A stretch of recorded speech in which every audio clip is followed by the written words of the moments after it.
오늘도 우리를 거룩하게 만들어 가시는 아버지 하나님, 우리 안에 당신의 거처 삼으시고 홀로 살지 않도록 내 안에 우리와 동행하시는 하나님을 오늘도 우리의 믿음의 눈을 들어 바라봅니다.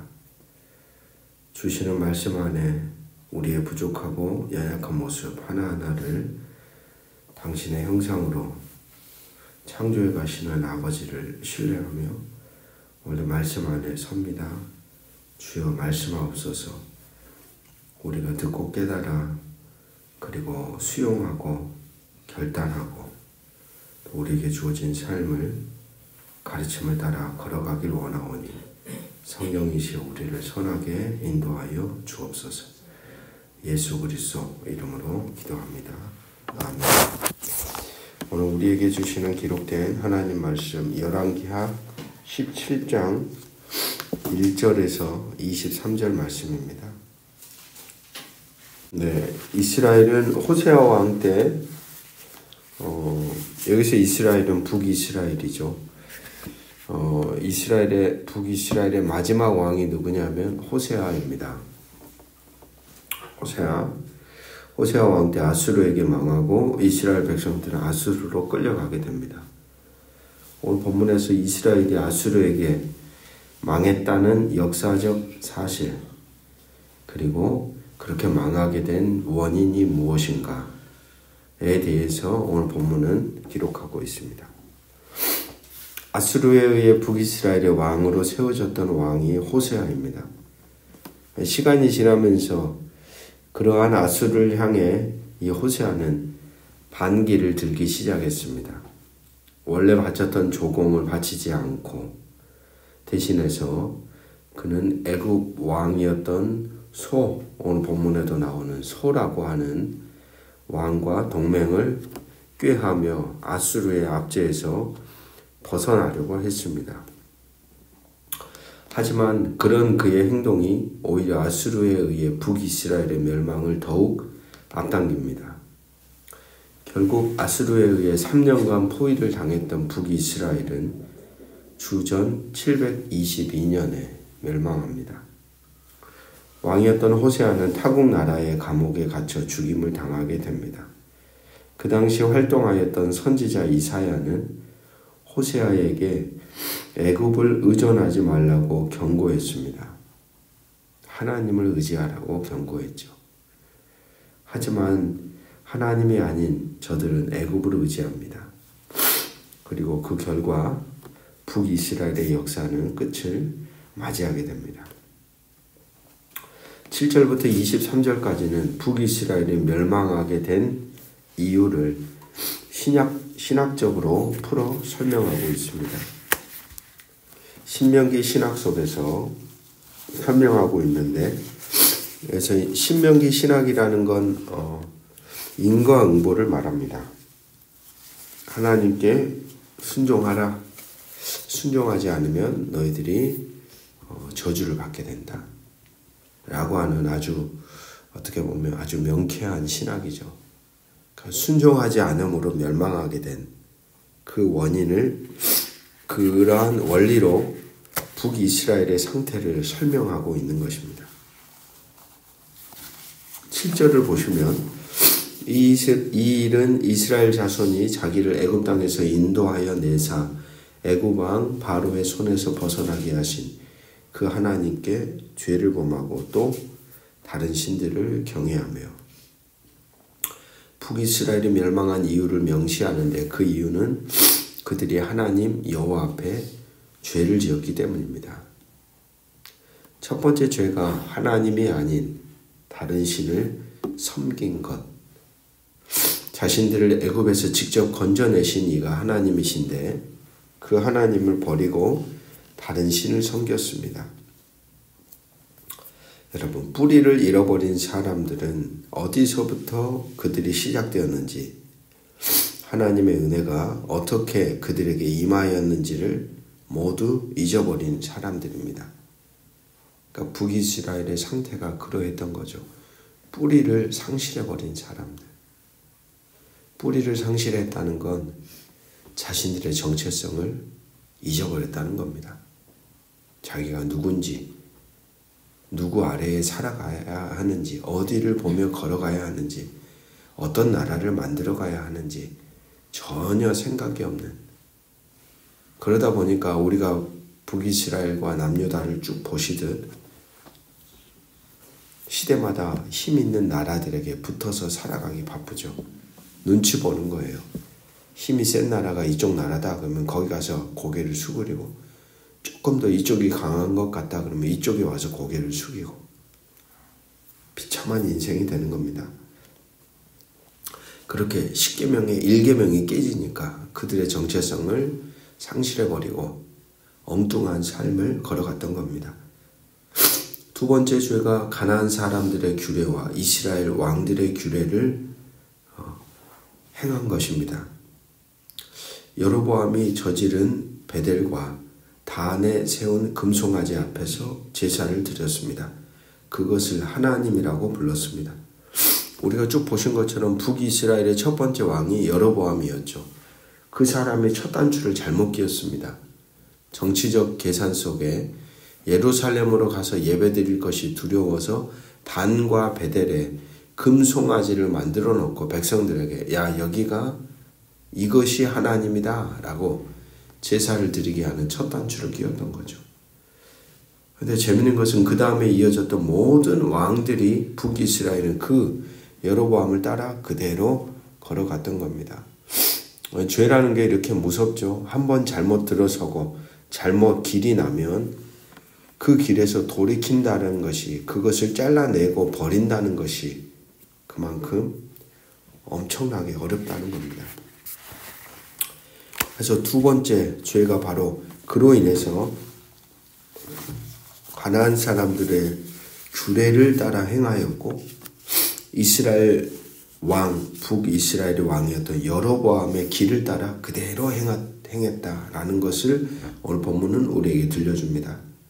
9절부터는 그들이 저지른 죄를 구체적으로 열거하는데, 9절 보면 이스라엘 자손이 점차로 불의를 행하여 그 하나님 여호와를 배역하여 모든 성읍의 망대로부터 견고한 성에 이르도록 산당을 세우고, 삶의 중요한 계명이 있어요. 통치의 하나의 룰이 있는 거예요. 근데 그게 무너진 거예요. 여호와 외에는 다른 신을 내게 두지 말라. 다른 어떤 것도 만들지 말라. 바로 그 계명이 무너지기 시작하니까 이제 나머지 삶의 영역 모두가 다 무너지기 시작하는 겁니다. 모든 성읍에 하나님이 원하지 않는 일들이 일어나기 시작했다. 곳곳마다 하나님을 배역하고 산당을 세웠습니다. 10절 보십시오. 모든 산 위에와 모든 푸른 나무 아래에 목상과 아세라 상을 세우고, 계속해서 얘기하죠. 9절에도 모든 성읍, 10절에도 모든 산, 모든 나무 아래 아세라 상을 세우고, 11절 또 여호와께서 그들 앞에서 물리치신 이방 사람같이 그곳 모든 산당에서 분향하며 또 악을 행하고 여호와를 경노하게 하였으며. 이 산당이라는 것도 여러분 무조건 나쁜 게 아니라, 원래 산당은 예루살렘 성전이 있기 전에 하나님을 예배할 수 있었던 나름대로의 처소로 쓰여졌습니다.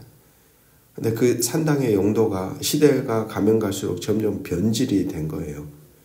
이방 사람들이 동일하게 산당에서 그들의 신을 향해 제사를 드렸거든요. 근데 이 사람들이 이제 그걸 따라간 거죠. 점점 변질되고 물들고 가나안 문화에 동화되어 버렸습니다. 중요한 것은 13절입니다. 우리 같이 한번 읽어볼까요? 13절 시작. 여호와께서 각 선지자와 각 선견자를 통하여 이스라엘과 유다에게 지정하여 이르시기를 너희는 돌이켜 너희 악한 길에서 떠나 나의 명령과 율례를 지키되 내가 너희 조상들에게 명령하고 또 선지자를 통하여 너희에게 정한 모든 율법대로 행하라 하였으나. 중요한 것은 그들의 부패함과 그들의 동화됨과 그들의 무너져감에 대해 하나님은 결코 침묵하지 않으셨다는 사실입니다. 말씀하셨다는 거예요. 끝까지 말씀하셨다. 계속해서 붙잡았던 거죠. 수도 없이 당신의 사람들을 보내셨습니다. 그런 아버지의 부름 앞에서도 저들은 오히려 목을 더 곧게 하고 하나님을 믿지 않았습니다. 그리고 그들이 허무한 것을 뒤따라 허망하게 사망의 길을 계속해서 걸어갔습니다. 16절에서 17절을 보면 반복됩니다. 날이 가면 갈수록 더욱더 늘어만 가는 우상들, 더욱더 악해지는 죄의 모습들. 심지어 우리가 어제 그제 보았던 본문 속에 나왔던 자기 자녀를 불 가운데 제물로 바치는 왕까지 등장하죠. 점점 더 멀어진 겁니다. 그러니까 살 수 있는 길은 어떤 타락과 탈선의 길에 서 있을지라도 그럼에도 그 인생에게 소망이 있다는 것은 하나님의 말씀이 들려오고 있는 것이고 그 말씀이 사실 길이 됩니다. 길이. 말씀을 듣는 것부터 길이 돼요. 돌아서게 하고 새로운 길을 향해 갈 수 있도록 하나님의 영이 도우시는데 점점 이들은 그런 마음이 없는 거예요. 더 멀어져 갔습니다. 18절 말씀. 여호와께서 이스라엘에게 심히 노하사 그들을 그의 앞에서 제거하시니 오직 유다 지파 외에는 남은 자가 없습니다. 열왕기의 기록자는 그러한 북이스라엘의 멸망이 분명 하나님의 진노 때문임을 분명하게 말합니다. 보십시오. 이런 대목이 참 중요한 것 같아요, 여러분. 분명히 이스라엘은 누구에 의해 멸망합니까? 북이스라엘에 의해 멸망당하죠. 표면적으로는 분명히 북이스라엘, 아수르에 의해 멸망을 당하는 북이스라엘인데 오늘 성경은 그것을 어떻게 해석하냐면 하나님의 진노 때문에 그들이 망했다. 하나님 백성은 주변 정세의 영향을 분명 받을 수밖에 없습니다. 하지만 그들이 흥하고 망하는 것은 주변에 있는 나라들의 힘 때문이 아닙니다.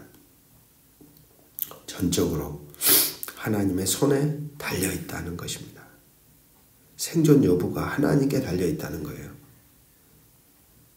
그런데 자꾸 주변 정세에만 관심을 가지고 흥망성쇠의 주관자 되시는 하나님을 향하여서는 점점 멀어져 갔던 북이스라엘은 그렇게 멸망할 수밖에 없었다라는 사실을 들려줍니다.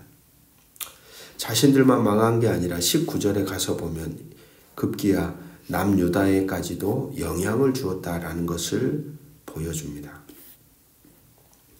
사랑하는 말씀의 동역자 여러분, 그 어떤 존재도 하나님처럼 우리를 위해 희생하지 않습니다. 그런데도 우리가 그렇게 우리를 진정으로 사랑하지 않는 대상을 우리가 너무 집착하는 것은 아닌가? 북이스라엘처럼. 그 어떤 존재도 우리를 구원할 수 없습니다. 우리의 소망이 되지 못합니다. 우리의 구원자는 하나님 한 분이면 족하고 그분밖에 없습니다. 그분 한 분만으로 만족하며 살아가는 삶은 인생의 사실 복입니다. 북이스라엘을 우리는 반면교사 삼아야 합니다. 하나님도 그들에게는 이방 신도 있었습니다. 둘 다 잡았다는 것이죠. 하나님을 아예 모른 척한 게 아닙니다. 하나님도 잡고 다른 신도 잡고 하나님 말씀도 지키고 하나님이 원하시지 않는 말씀도 저질렀던 거예요. 두 가지를 같이 겸했다는 거예요.